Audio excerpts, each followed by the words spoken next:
Okay, so today I'll continue the permadeath round robin thing that I was doing, and it's almost become hard to keep track of what decks I have and haven't used for it, because whatever, I'll just kind of go in order of the most recent one. Zero. Homicide investigator. I'm something of a homicide investigator myself. Zero. Why not just give it to me then? Why do I have to click on that shit? But what was the other thing? It was like a card back or something. Fallout. What are the crossovers that they do here, man? That is actually pretty cool, but like it almost reeks of desperation a little bit. This game isn't big enough to even have its own category on Twitch because they have, you know, Magic the Gathering only as the overall game, even though there's hundreds of games like that, you know, single player games, the real life game, this game, etc. And so they don't even have their own dedicated category, and yet they have all these crossovers and crazy things. This would be the kind of thing I would actually get for in-game resources, but you can't. Like, some of these lands are probably going to be pretty sick. What a weird random thing. Shouldn't that have been in like some previous expansion that had more to do with technology or something, like the Brothers War or something like that that had a lot of mechs in it? That is kind of too bad. Why can't you buy it with fucking... Man, see, on one hand people say, well, it's because red or blue, I didn't even do any. These are from last time, I think. I barely even did anything. Because if it's not green, I'm basically just not even going to use it. Or actually, I've been using a lot of blue stuff just because it happens to be hexproof, and that's what a lot of things I'm using are. But no, it's like, why would they... You could say it's a good thing. Oh, they only let you buy cosmetics and things like that with real money. But on the flip side, it could be an exorbitant amount. That's what I always said in Hearthstone too. Nothing should be unavailable to buy with the free-to-play currency that you're earning, but it should just be... I'm not going to get very far on the roar track this time because I don't really want anything. Even if it was like 10,000 gems or some ridiculous amount, right? Then it would feel like, oh, people would complain about that too, but I wouldn't, because it's like, at least you're giving us the option. So we do have enough gold to do another 10k draft, which I kind of want to do. And I didn't even really see what I got from that thing, but it looked like it was a card back that had to do with the homicide, whatever it was. Let me try to see here. I always go to the wrong section. I think it's in the collection. Card sleeve. What was it then if it wasn't a sleeve? Yeah, we bought a lot of cosmetics that we often shouldn't have done. Fuck, it looked like that's what it was, but I bought it for 0 gold and it's not here. Or it may be just is showing you the card back off the card that it gave you. It's like a card style or something. Yeah, we're going to go through the rest of these decks, do a best of 3, and then when we're done with this, maybe we'll do a 10k draft, or actually I'll do that ward deck to finish this off. Right, I'll make a ward focused deck. So this one we lost as. I have to keep going back and checking my VODs actually to, you know, did I play as this one or... Fuck, I don't even know. I think I'll assume like I'll go backwards, right? So anything at the bottom here I couldn't have played as. So we'll play as Big 2, this one. A lot of these are going to be similar. I'm not going to play the ones that are already named. So we have 1, 2, 3, 4, 5, 6, 7, 8, 9. And I think that's where we started. Right, so we'll have 9 decks. And maybe the 2 that I'm not entirely sure about are these. Maybe I should rename it. And wait, why can't I do it from here? I'll leave those maybe 2 as question marks because I don't know. I'd have to look through every single... Whatever, I'm going to be too lazy to even worry about it. We'll just go with those ones then.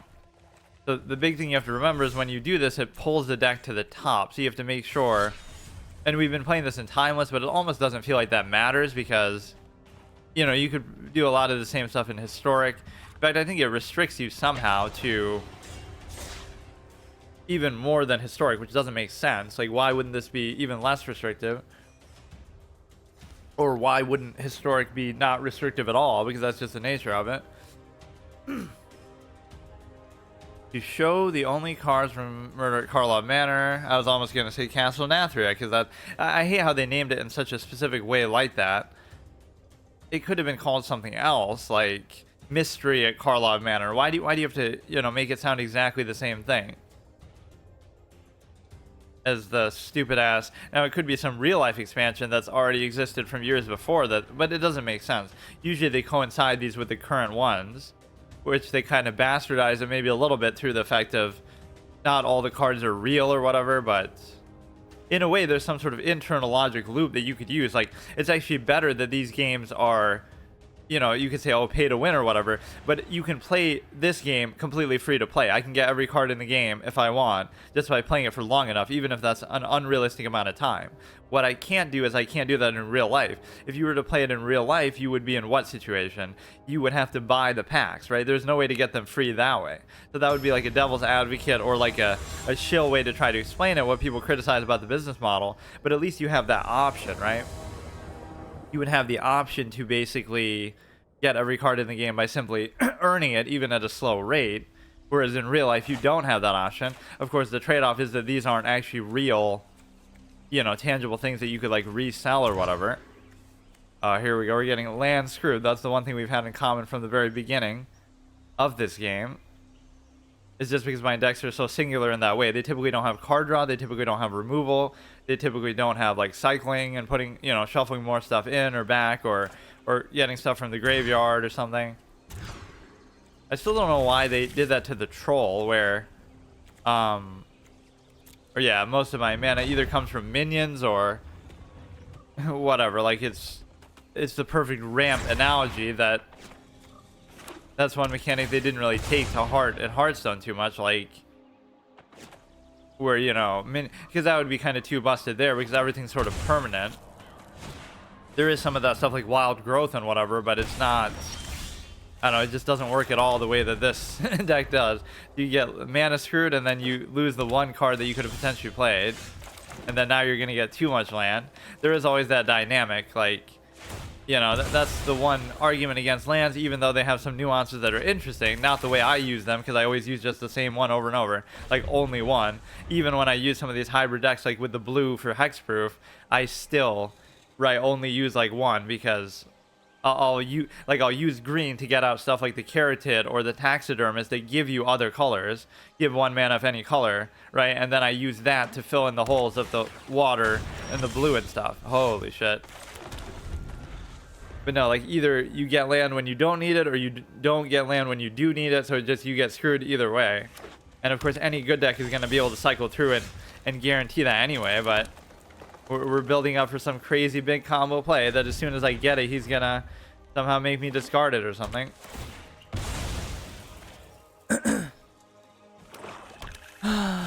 Yeah, random Fallout crossover. Like, I should count the number of crossovers I've seen since the beginning of this game. Like, we've seen My Little Pony, we've seen the Lord of the Rings, we've seen this one, we've seen Post Malone, we've seen Transformers. Like, what is going on with this game, dude? I'm not even saying it's entirely a bad thing, but it is weird, especially when you do like a whole expansion based on that. In some ways that's cool, but it's almost like Lord of the Rings. They should almost have just their own expansion, or their own card game, which I'm sure they do, but maybe it's not that popular. I mean, I understand the decks I'm using are not very good, but at the same time, it doesn't mean that they're this bad that you just don't even get to play anything. I asked for land and I got it. I mean, there's nothing I could possibly get now that's going to be good. Right, because it's just going to be a big stat stick sort of minion. It's not going to be... It's not going to be good in any other way that, like, you would have, like, some crazy effect. These earlier decks, some of these are, like, the earliest that I used in the history of the game, or I kept iterating and changing them, obviously, but it was kind of like, these are some of the ones that I used early on, right, over time. So I'm going back. Yeah, that'll really save me. And we get the same chick that we just lost before. The only two cards in my deck, I guess, that aren't lands. But no, what it was really coming down to is the fact that... Or I shouldn't have even done it that way. I could have traded, but let's just let it play to its proper conclusion. Doesn't even necessarily mean that we lose, because that was only the first game, but still. The point is that... What was I saying? Oh yeah, these are like the older decks that I played over the course of my experience playing this game, and so some of them are going to be even worse, I guess, than what I normally use, and a lot of them are going to be very similar, but you might barely notice if that's all we're getting. But this is like a little time capsule, you know, recap.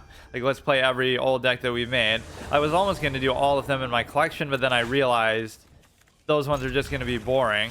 Not even that they're not good, because I can settle for not good, but just if it's something that I like or want to play as, which might seem like single-minded, like, oh, you just want to play on the board or you just want to do this or that, but it's more about like the permanence of plays. That's always what my playstyle is.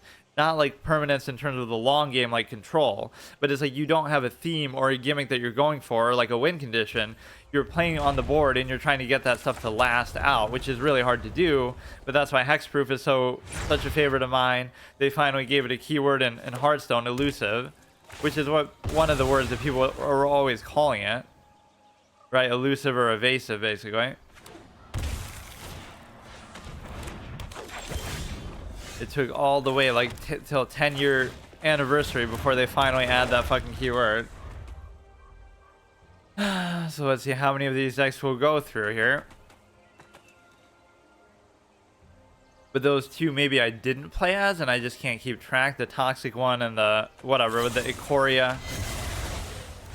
But all the rest of them I couldn't have played as because of the order in which they're appearing.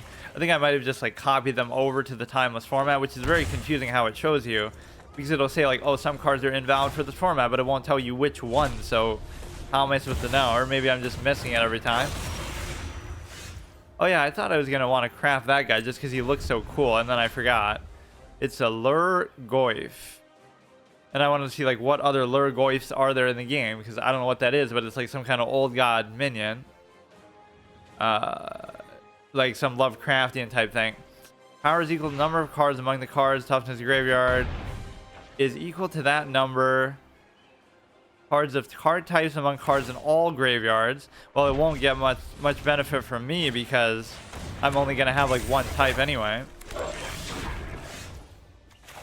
So as long as we get stuff that we can play here, but I'm just not getting it. I mean, again, maybe his deck is better, he's higher rated, but this isn't what it shows you. It shows you just I got really unlucky with the starts in both of these, but then again, that's a concession of using a bad deck too. The fact that you rely on some sort of ideal, optimal, or even just decent hand or a sequence of getting cards. Like, again, a good deck is going to guarantee that. So unfortunately, not only do you get the same result every time as far as playing the same deck every time, but you would even guarantee what you get to do over the course of the game.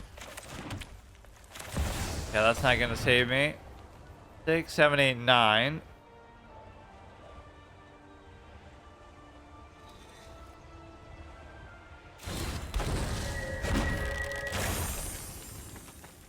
Yeah, I barely even processed like what some of the cards from this expansion are. Like even when I did the 10K draft right at the beginning, nothing really stood out to me as like a super exciting card. I guess if it's not a dinosaur, you can't really blame me for not caring about it. But no, it's almost like a burnout that you experience. You had so many good dinosaurs, even though I was complaining about the last one too. Like, oh, it's still not enough. An entire expansion based just around them.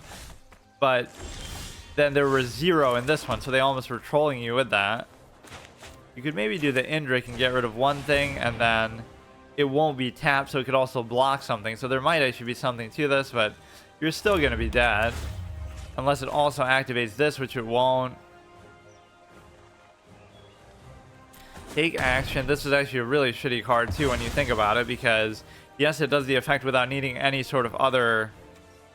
But why not just play, like, a 4 cost, and then play, like, Rebuke after it or something, right? Like, it's not... Gain 2 life, so none of this really matters. There's so many things that I would want to see in the real over-the-board, real-life Magic game, over-the-board, like over-the-board chess, that are like, you know what I mean?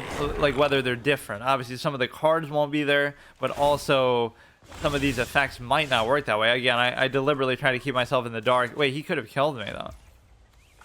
I try to keep myself in the dark to the extent that... Wait, I thought this costed more. Oh shit, maybe we'll have actually a chance to come back in this. He was almost just trolling me. But no, I mean, he's just got a raw number of too many things. Right? All you'd have to do is attack with, like... Okay. Like, what would be different? Do the minions still auto-heal, or do you actually have to keep track of that? Maybe that was a way to sort of simplify that element of the game, where you don't always have to keep track of how much they lose. Either they die, or they don't, right? There's no, like, oh, they'll be left at 5 health. But I feel like that's an important element in a card game, where it's like... you know, you get this idea of doing damage over time. Like there's a 10-10 on the board and you block it and you get it down to 8, and then you work towards killing it eventually if you're not strong enough to do it.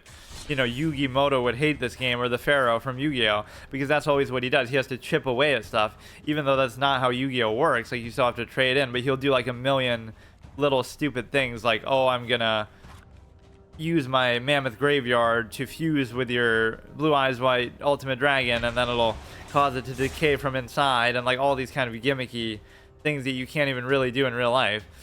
But no, the point with this game is that, yeah, would the minions auto heal? Would the board be unlimited in size? All these things that should be different. Maybe that is just a spatial rule. Like, technically you could have infinite minions, but they just won't fit on the table, or they won't fit in the venue, so it won't let you do it. Because literally you could troll in that manner. You create so many tokens, but I guess if it's a token, you could just use one and then write the number or represent it somehow that way. I just don't know what the visuals of the game really look like in that setting, because there's so many troll things you can do. But my assumption would be they'll probably restrict the number of minions you can actually have, and they'll probably also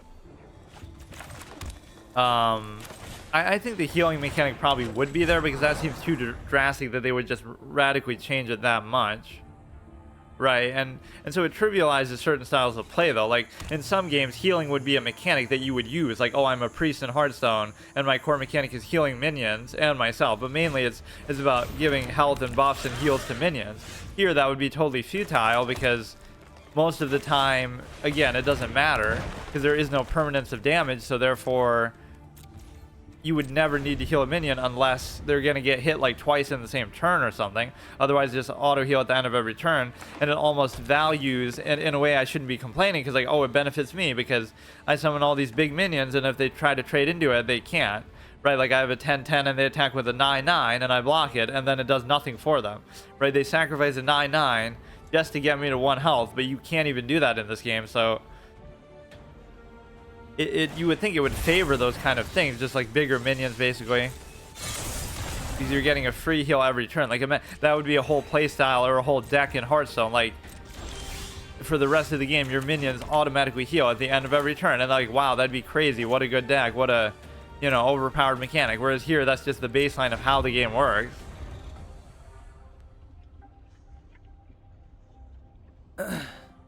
Why does his deck look so small? Some of these clowns do use 250 cards and stack it to the roof.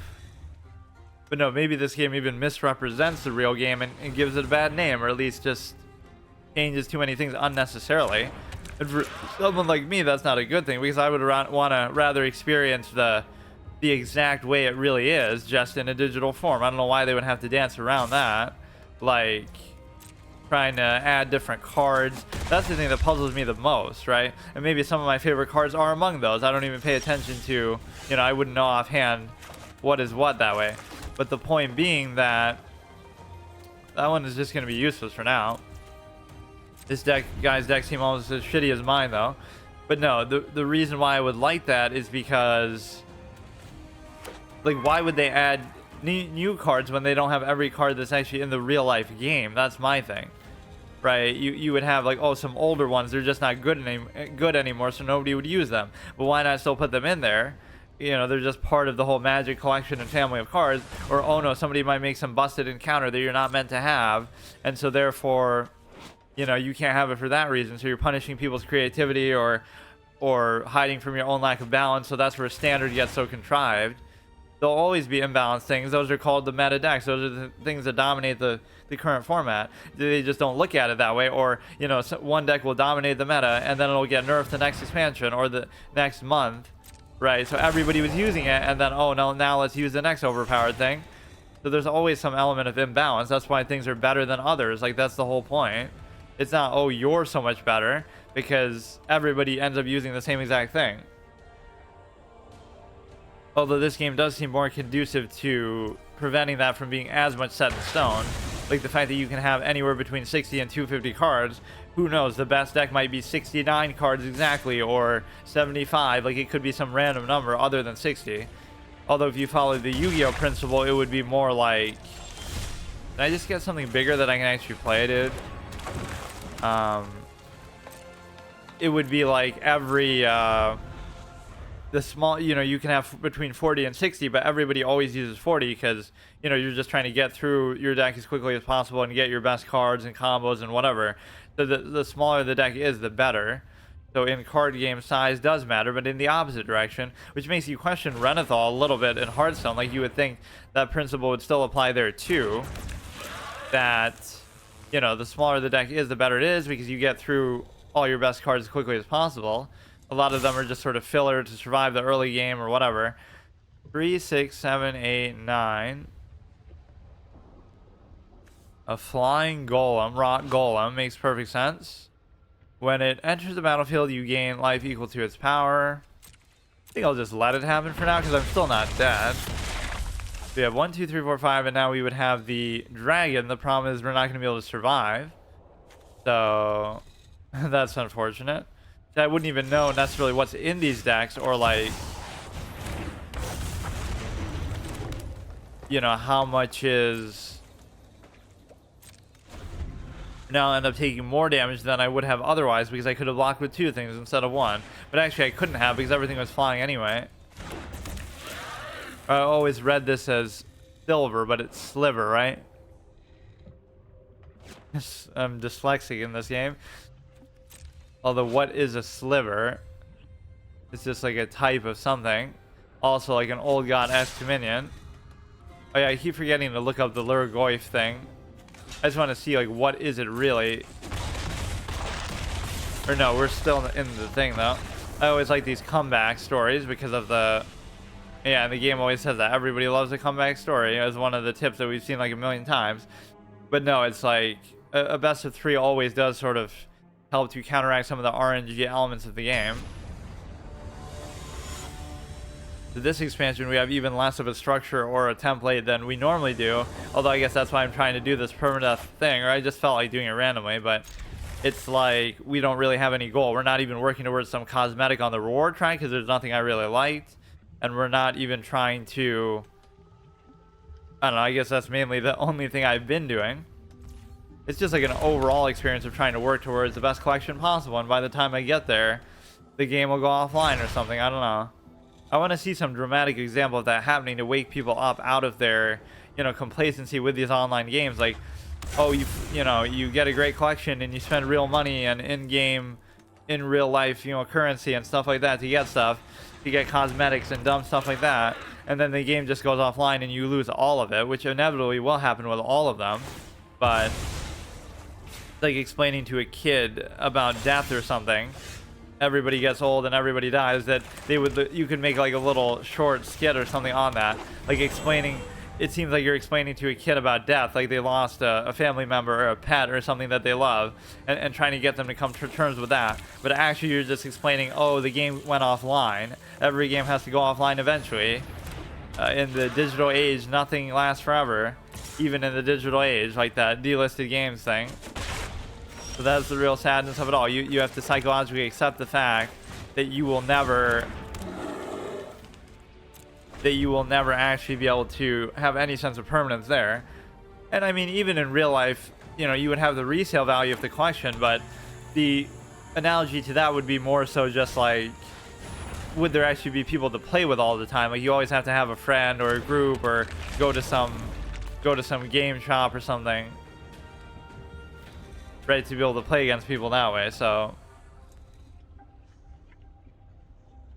okay,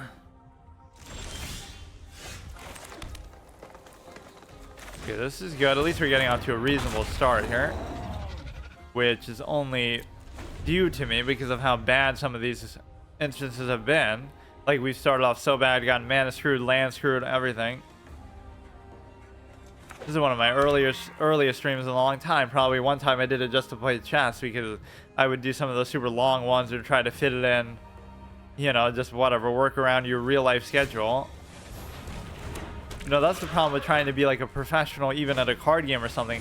If you were to try to do that, you would have to spend so much money. You would end up spending more money than you make, unironically, right, to build up your collection and stuff. So you're doing it more so just for the experience or the prestige of it, not actually the... Now all his shit's gonna be flying anyway, so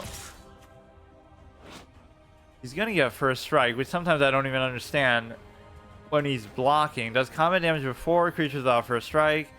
Does not apply when creatures fight. I mean, the point is there's nothing you can do with this anyway. You're just gonna lose, so. It's +2/+0. Now I'm gonna die. This thing's gonna die without me even being able to do anything about it. That's the point.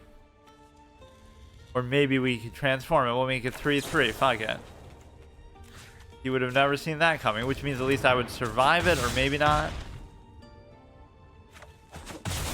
It made it seem like I double strike there. That wasn't too bad, I guess. He almost just could have ignored it and just gone face. It's not like I would have killed him there, but this indestructible mechanic always pissed me off when I saw it at the beginning. Like, oh, what can you do about it? Absolutely nothing. You're just screwed. It's like trying to use a silence in PvZ Heroes. Oh, try to negate this thing's effect. Oh, wait, you can't because there's no silence in the whole game. But the same thing here is like, if it's indestructible, you just can't do anything to it. You have to like remove it from the game, basically. Everybody's an Ori Calcus Gaius over here. So now we would have that, but we're just going to lose to the flying element alone. What? So he wouldn't die, or he would only have to block one of them, so. And we can't do anything about the flying regardless, so. That buff might have actually helped. Or maybe not. If I had given it to something else, he would have still just been able to block it.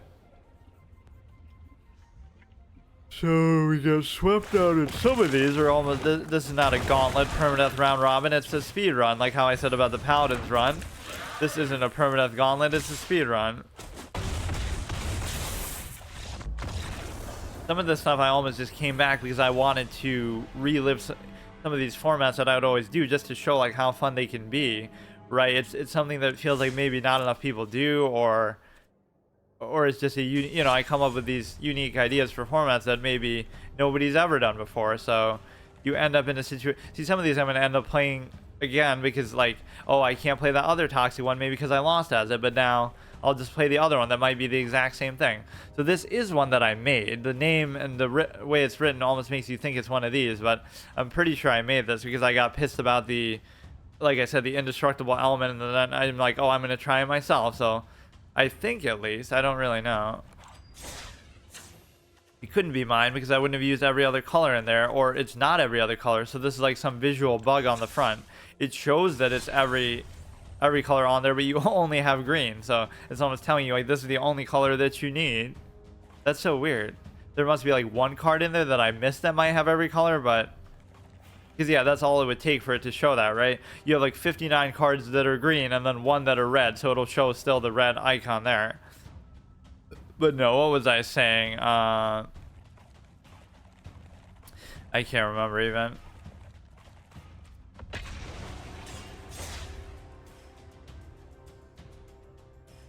You can bluff not having a spell. Okay, this isn't poker, dude. I'm not the Botez sisters. I'm not Magnus Carlsen playing poker during the World Championship. But no, you could spend more money, but being a professional player in a card game, just collecting the cards, building it up over time, than you ever make from it. That's the sad part about it. Unless you're the absolute best of the best, you almost shouldn't bother trying to do that. Oh no, I came back like partly to show formats or to do certain formats. So like a permadeath multiplayer gauntlet, like where you go through any game with like different characters to play as, and you effectively you play with each one until you lose a game, and then if you lose, you have to move on to the next one. So the character effectively dies when you lose, not when you die in the course of a game. Like, you're playing Overwatch as somebody Bastion and you die in the game. That doesn't count if you still win the game, because that makes sense in a team-based context. And obviously, you could blame your team for the loss, but that still effectively counts, right? You have to take the good with the bad. You'll get carried some games, you'll get held back some games. But that's the point, is that, okay, that's one format. Then the other one is like the two-player format, where you take a single-player game like Fire Emblem or a Pokemon Coliseum, where every battle is a double battle, and you basically split the units down the line, where you could do it in other Pokemon games, I guess, too, or like Final Fantasy is maybe good for that. You would just split the units down the line, and you would allow yourself to basically, you know, pass the controller, or each person has their own controller, and you control only those fixed set of units. So, you know, we have 10 units on the battlefield. I control 5, they control 5. So that is a very fun thing to do. Enters the battlefield, you may put a land card onto the battlefield tapped. Okay. I mean, we are facing, to be fair, the whole imbalanced effect here. Speaking of PvZ heroes, or even classical chess, things that happen in both of those contexts, where you get like these mismatched ratings because, you know, oh, you're playing rapid and you'll play somebody within 10 to 50 rating of you at most, up or down. But when you play classical, you'll play somebody like 100 above you or more, or below you, because they just have to find a matchup for you because less people play it, so it's a lot harder to find. And so, you know, PvZ heroes is like that. You'll play like rank 40s and stuff. I don't know why I even bothered putting the snow thing in there. It's plus X. Don't really care. Let's just get something big out there, which I don't even know entirely what's in some of these. I kind of just look over it briefly, but I don't really process it. Don't you think they should have made more of a big deal about the Fallout crossover too? They're doing it like it's just, oh yeah, it's just that thing that we're doing. It's not like either make an expansion based around it, or they'll, and it makes you question like what some of these cards are. Like maybe some of these, most of the cards in the game aren't just an original creation. They're actually like, you know, everything is a reference to something, or everything borrows from some other universe in a way that's like, I never know if that's a visual bug where you have that little outline around it. It almost feels like that's not meant to be there. My graphics card cannot handle this fucking card game.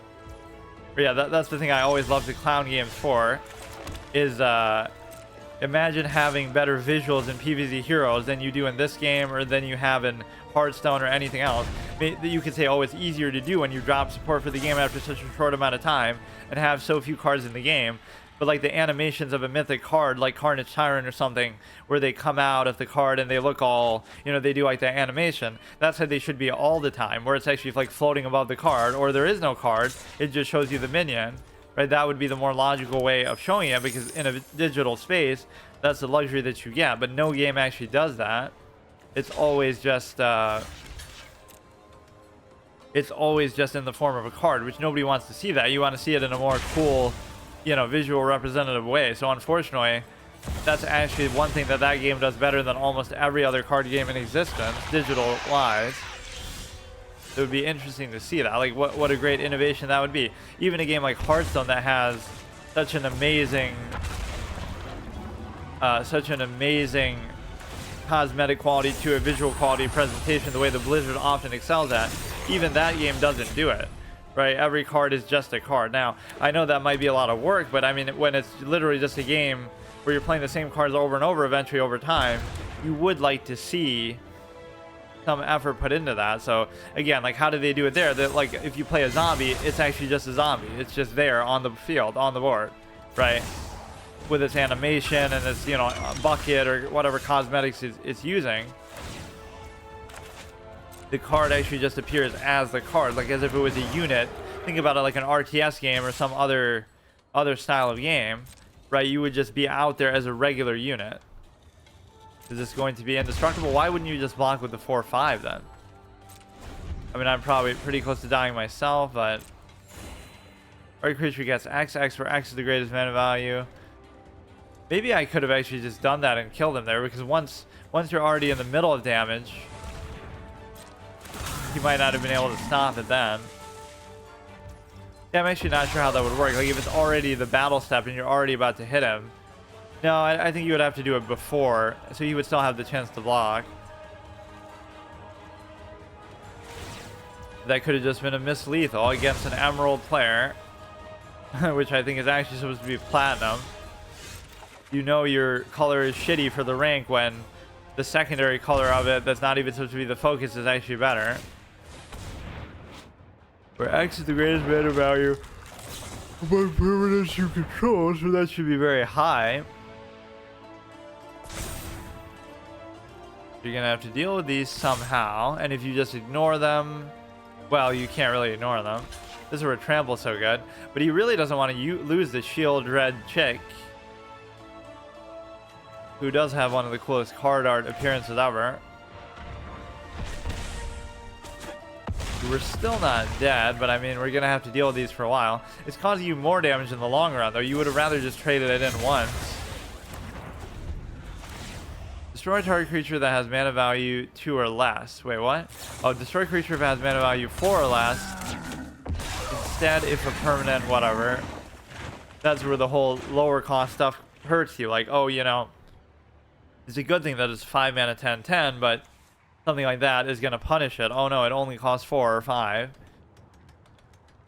So therefore it makes it easier to destroy.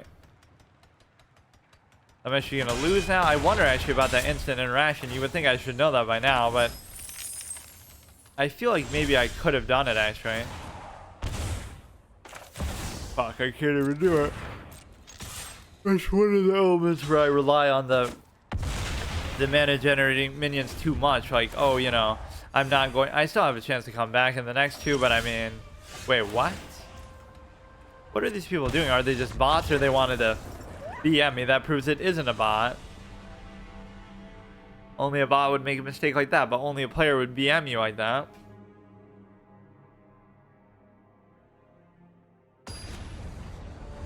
I don't think I've not only won a set of games today, I haven't even won like a single game. That might have been my best chance, just to do that little instant spell in the moment.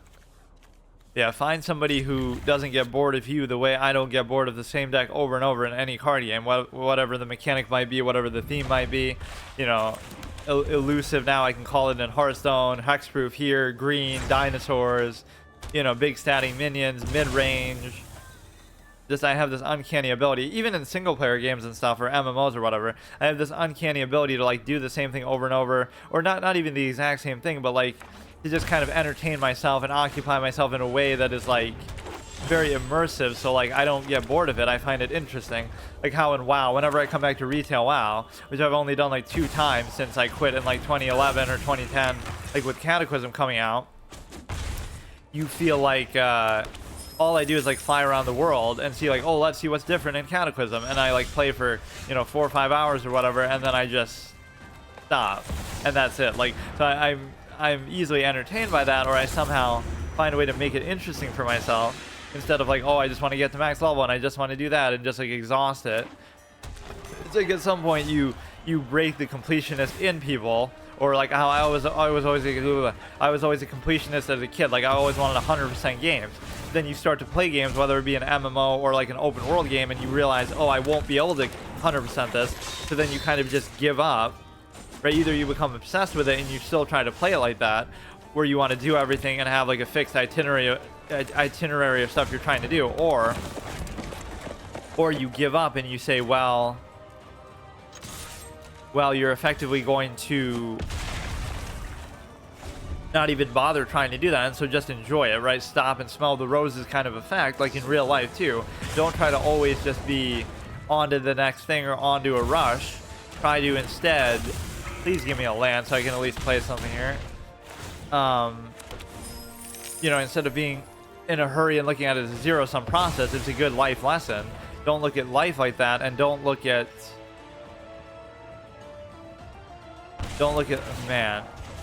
life like that, and don't look at games like that. Like, it's about the experience and the journey, not the destination. Exile card, loses 2 life, creature from graveyard, whatever. +1/+1 counter against hexproof till end of turn. Doesn't even really matter, but I can't even use it.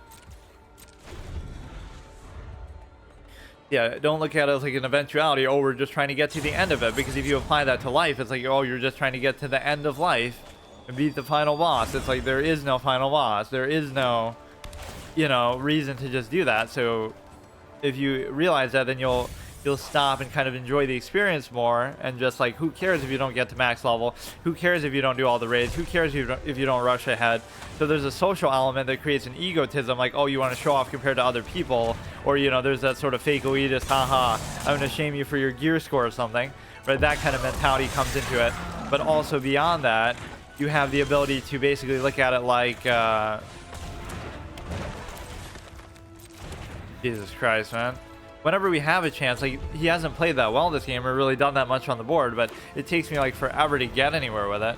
So if I get a land, I could maybe do I could do the dragon, but it's gonna be too late now.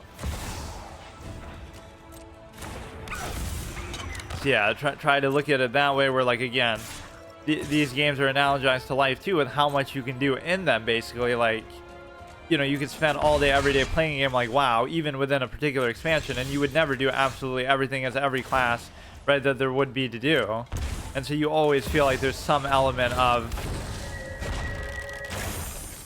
holy shit, man, you always feel like there's some element of permanence to it, but it feels like the world doesn't revolve around you. Like that really good quote that some random dude had on Reddit or somewhere, like in old school WoW, you felt like a nobody doing heroic things. Now you feel like a hero doing nothing, like where you're, you know, and it makes sense. It's like a sequelitis issue, but I don't know how people can't see that in any series. Like, the likelihood of it being good over the course of how long it's been out is a lot less. So even like with Hearthstone, just because I play it doesn't mean I act like it's still perfect in its current state. Right, I still try to have fun with it and play like older mechanics that I like, but I'm not going to act like it's in the best state ever. So again, that's kind of the same philosophy. Like, you're making your own fun, and that you get BM by even the little fox there yelping at you at the end, or it almost feels bad for you. But no, that's the point, is that you feel like you're effectively, what do you call it? You can make your own value with it. So this notion of this sort of short lifespan inspires two elements, right? People want to rush ahead and make sure they get to the end game or do all the raids or whatever before the game goes offline, or before the next expansion comes out and it becomes trivialized. You wouldn't see that with single player games or whatever. You can just take your time, and it's the approach, right? It's not about what time period exactly you're talking about. You can take your time because there's no rush, or there's no sense of that potentially happening. So that creates a bad precedent, right? That people rush ahead in ways that they might otherwise take time. The same exact people with the same exact philosophy, but they sort of just feel pressured by the fact that of how time is a factor in there. Like, they don't feel comfortable doing that because they want to rush ahead and make sure they do everything, and it creates like an insecurity, like, oh, we have to rush ahead, otherwise we're never going to get the chance to do it again, whether it goes offline, whether it loses its player base, whether a new expansion comes out, something like that. And then on the other side, what else does it create? Like in a single player game, again, you would not only, you could go back and play like an older game at any time and not worry about it, like, oh, go play the original Earthbound, go play, you know, Ocarina of Time if you've never played it, right? But also the way that you would play it would both be not influenced by the time element, because again, you can just take your time, do it whatever you want, take as long as you want to beat it, things like that, or not even beat it, as I've often done in open world games. Like, I could play Skyrim for over 1,000 hours and never beat it, and it wouldn't bother me. Or I even like it, and then it gives you like this RP thing, like, oh, you're working towards beating Alduin, so even though it doesn't matter and you could just beat him anytime you want, right, you feel like, oh no, we have to go through all this open world random cherry meandering or whatever, and just like you're fucking around, but all of that is still working towards somehow this larger goal. Whereas if you beat the game, then it feels like, oh, now there's nothing to work towards. It's not really important because, again, it wouldn't require anywhere near the amount of time that you're putting into it, but it's just kind of nice to have that in the background, because you almost don't want a sense of closure with it, or you want it to really last like a lifetime. And so the point there is you can take as long as you want. There's no pressure as far as time or development. There's no pressure as far as the social ego type of element. That is the ultimate bait that people sometimes do, right? Like, where by making a game multiplayer, you can do the following things that you wouldn't be able to get away with in single player games. Like a horse armor, oh my goodness, gasp. How could they possibly charge money for that?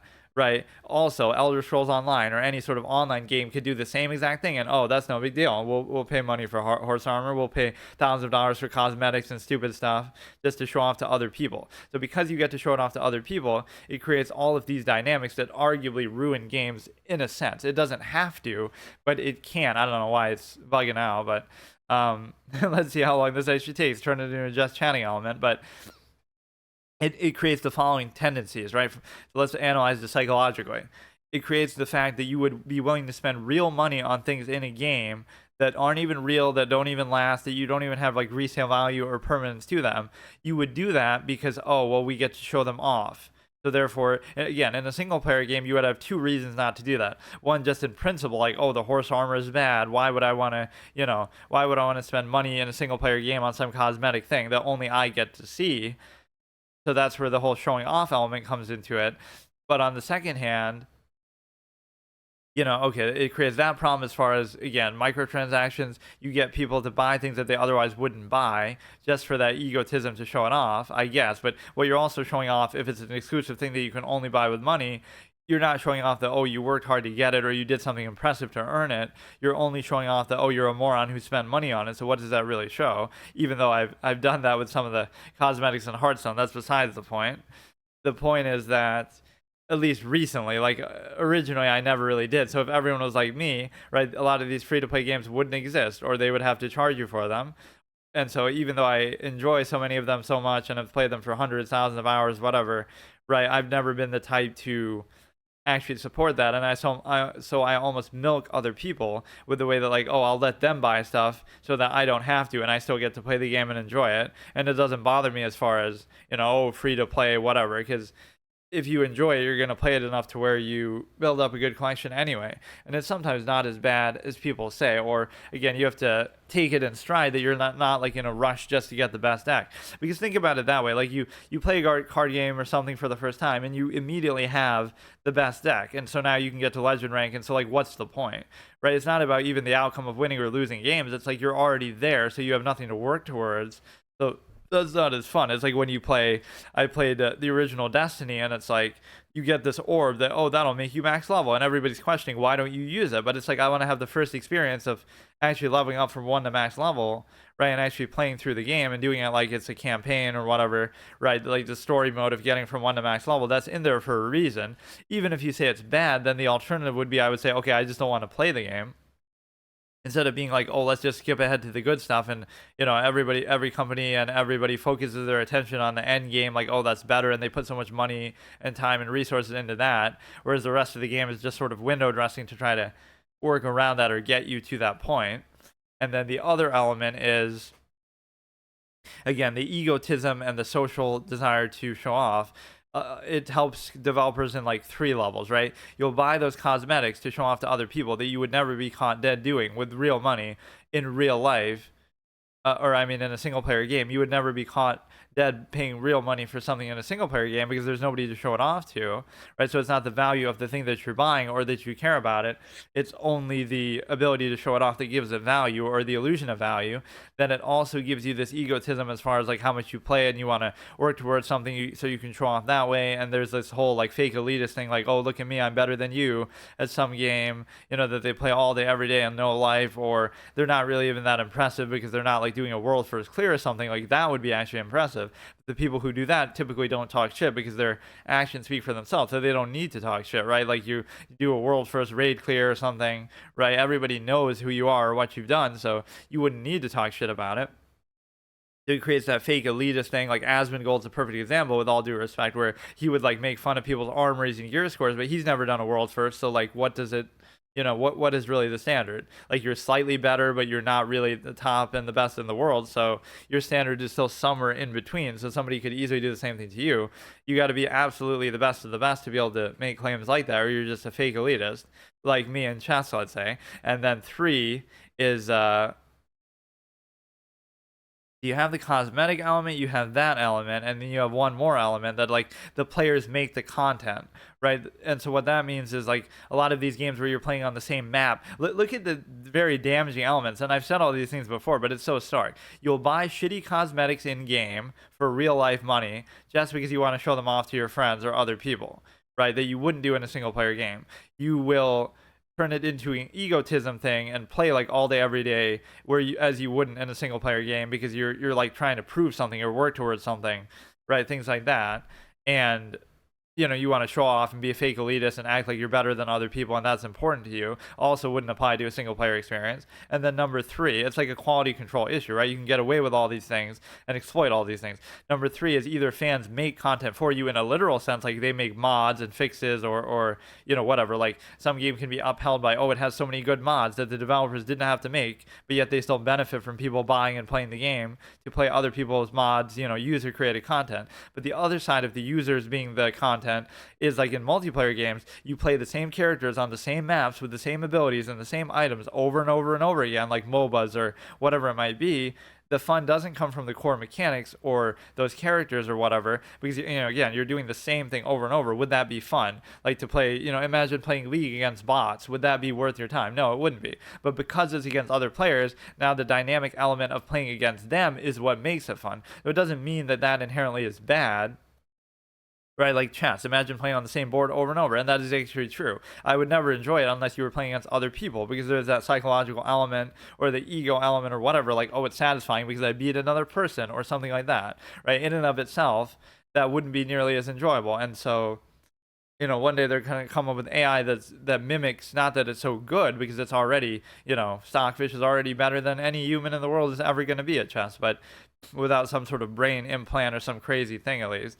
But the point is that it'll mimic humans in that way, where it'll make you think you're playing against another person because you wouldn't know. It's just some random username and somebody, across the world. But it'll mimic it with all its idiosyncrasies and unpredictability, and then you won't know the difference, or you almost won't even care. So now it's not only that you're getting baited in by the illusion of ego that it's valuable because you're beating somebody else, but it's not even somebody else, even with that. So it's like an illusion within an illusion. You want to stroke your own ego by beating some random person halfway across the world, which doesn't mean anything anyway. But then it also isn't even them. It just is an AI that maybe makes it look like them. Right? So that's going to be some big controversy in the years to come. Like, oh, this online multiplayer game is making itself seem alive by not only having bots, but bots that are so good that they convince you that they're real players. And they come up with some sort of imagine the money behind that sort of thing. It would have some dynamic naming algorithm to make it seem like a real player's name. They would like learn how to use chat so they seem like a real person. They would, play an imperfect, unpredictable, human-like way that you kind of mirror that. So it's like the uncanny valley effect almost. You don't want it to be too perfect and doing everything in a robotic way, even if it's better than the normal person would be. You want it to have flaws that resemble real people. So there's an art to it, right? To make it just imperfect enough to feel like a real person without being too good at what it does, but while still being good enough to be fun and competitive. So there's some sort of balance, almost like a ripped jeans effect, right? Like you want something that is flawed, that's deliberately flawed, artistically flawed somehow, in a way that kind of fits just right into what you're trying to do. But no, to get back to that third element, it's the idea that you're basically looking at it like, again, people make the content literally like mods and stuff, but they also are the content, right? You don't have to develop AI because, oh, the players are the AI that you're going against. That's the whole fun of a multiplayer game that otherwise you might not enjoy with the same exact mechanics. So like use that as a test example. How good would Rocket League be? How good would League of Legends be? Or Counter-Strike or any of these games be, mechanically and otherwise, if you didn't get to play against other people? Or at least the mechanics you might still praise and enjoy in a sense, but you would want more to the game then. You would never get away with being able to say, play on the same map over and over, with the same characters over and over, with the same items and style over and over, right? Do that, but you do it only against bots. That wouldn't be fun. You couldn't fly. So they're exploiting the fact that, oh no, now it becomes fun because we're exploiting other people. So the game itself and the map itself wouldn't be interesting enough on its own to do the same thing over and over, but now it becomes interesting because of the other people. So you see how much that is exploited in a ridiculous sense. Right, just like the psychology of, it's such a clear thing, but people always sort of play into it. So the solution isn't that, oh, multiplayer is just bad and it just shouldn't exist, but it's that it should be held a little more accountable, kind of like somewhat in the past. There was always that implication, like you have to have a good single player game and mechanics and storyline and baseline or whatever to it, right? Campaign, and then the multiplayer is like a bonus. It doesn't usurp it, where it's more important than that, or rather now it's usurped it to the point where there isn't even that element, where there's too many games, there's so many games where it's like they don't even have a single player at all, and it's just all about that, right? It's only about the multiplayer, And so again, you're getting free AI, you're getting free interest and intrigue from people. Let's do one more of these, assuming that we're just even gonna lose as it. I really don't think I played as this one either, but I just made copies of it, I guess. Like, I don't even remember playing as that one, but I guess it's all a blur because we just lose so quickly. I was almost just more in a just chatting mood because of how we started talking about our little fetish seminar thing.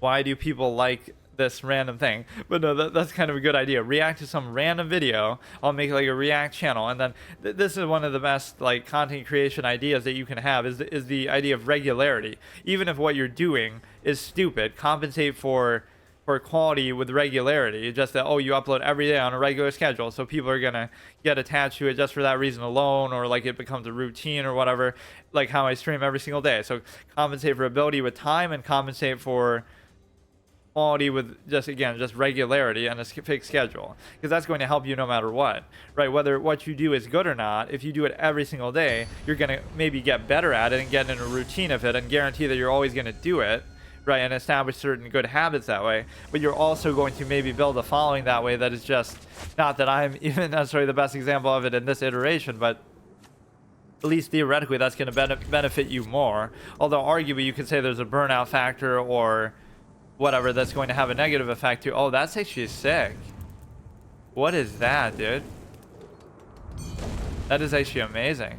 So it uses like the little thing as a lantern, as the fire, and it uses the colors on the bottom. And my favorite thing about it is that green is the primary color that you can see here. Imagine if it changed based on what card you were using. If I play a red card, it'll rotate to show me the red or something like that, right? It reacts by the color of the card that's being played. But no, yeah, do something like with regularity. I remember using like Far From Subtle in that example, that they were so regular with how much they streamed that created like a regular community behind them. Even if they weren't the biggest channel or the most successful right at any point, it's just like you're almost making yourself inevitable. Like you do something so much that you know, become identified or known with it or for it. Now, that's not really my philosophy either, because underneath that, right, I always preach about meritocracy, like you should be good at something. That should be the baseline. So I'm always trying to make chess, for whatever reason, that game for me, like where, oh, I'll be good at that, and then that justifies everything else. Maybe because I'm washed up at everything else, like my permadeath runs and world first hard modes and all these kind of things. I'm still, you know, probably much better than average at permadeath stuff because it's a high standard, but still, like, it's not quite the same as it used to be, or I don't even commit the same amount of time and effort to doing them. But, you know, like, I would become more known now for like interesting formats and for like chess, unfortunately, than anything else like that. I wouldn't use time as an excuse, because even though I arguably had more time before to do these kind of things, it's like, in the same amount of time that you have, you could still... Why is everybody using that today, dude? It's just the strongest, most busted card in Senpai Ronald. If you go to a McDonald's in Japan, that's what he's called. That might be even what the joke of his name is, but maybe not. It's just, that could just be his name. Doesn't really sound like a very Senpai friendly name, though. Notice me, Senpai Ronald. Oh my god. Yeah, Toxic didn't really work out too well in any of these decks, but it is still fun to mechanic, and this card is actually really amazing to the extent that, you know, it has so many good things to it. Ward, can't be countered, trample, haste. The Toxic is almost just the icing on the cake. 7 mana, 8/8. Like, you did, even if it didn't have Toxic, I wouldn't give a shit. I would just use it. If they time out in this too, like even if it's the first game, you just automatically win, right? If they like go AFK and flag. So it's basically, yeah, flag. Everything is a chess term.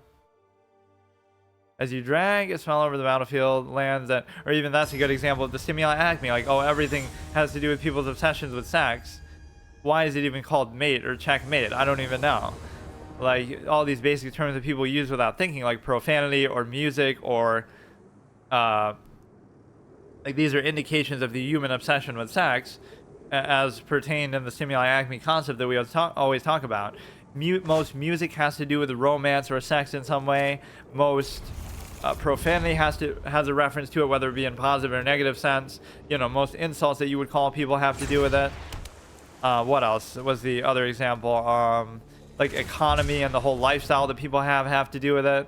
Like, okay, you're with somebody and whatever, you care about them, you love them, whatever you want to call it, but then, oh, let's bind our economy together, like under society. Like, that isn't just a way to control people or structure people into sort of a family system or whatever. Like, oh, we'll tie our economics together if we get married, and like we have to worry about that, so it combines all our assets and things like that. Like, what does that have to do with it? And the answer is nothing, but that's just, you know, everything becomes overextended.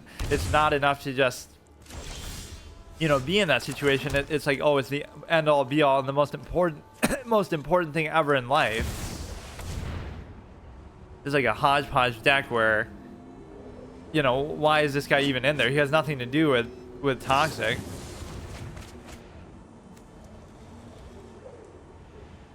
Now watch him 2-0 me and actually come back. Well, I mean, not, it wouldn't be 2-0, but like win 2 in a row.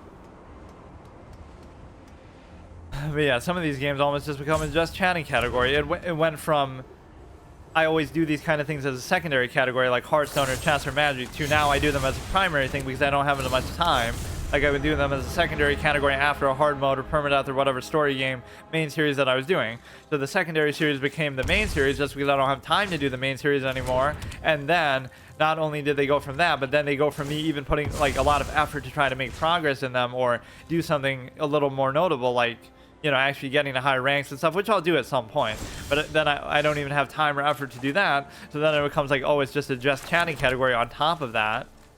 So that it's the worst of both worlds there, where you're not putting forth the same level of time or effort, arguably. Because that's not even the excuse. Like, even if you don't have time, right, you can still do some high level, high effort content with it.